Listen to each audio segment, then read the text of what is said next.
হুমকি ধামকি দেয়, থানা থেকে পুলিশ নিয়ে আসবো, এমনভাবে এই সমাজে মনে করেন 5 থেকে 7 জন মানুষকে হয়রানিভাবে টাকা নিয়ে গেছে। কিন্তু আমরা অরিজিনাল সাংবাদিককে এটা জানিয়েছি। এই সাংবাদিকগুলো আসার পরে তারা তাদের কার্ড দেখতে চাইছে, আসলে তারা সাংবাদিক কিনা তারা কোনো কিছুই দেখাতে পারে নাই। সেই সাংবাদিকের উপরেও পরবর্তী তারা আক্রমণ করছে এবং রক্তাক্ত জখম করেছে। এখন কি চাচ্ছেন আপনারা?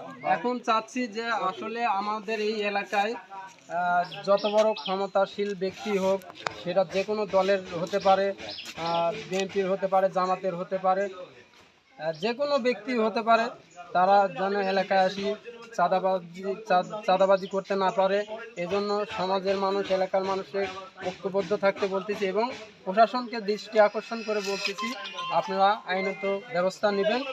আর আমাদের নিরাপত্তার জন্য আপনারা একটু কাজ করবেন। আমরা চাই এভাবে যেন ভুয়া সাংবাদিকতা পরিচয় দিয়ে বা কোনো দলের পরিচয় দিয়ে যারা চাঁদাবাজি করে এদেরকে আইনের আশ্রয় আপনারা সাজা দিন।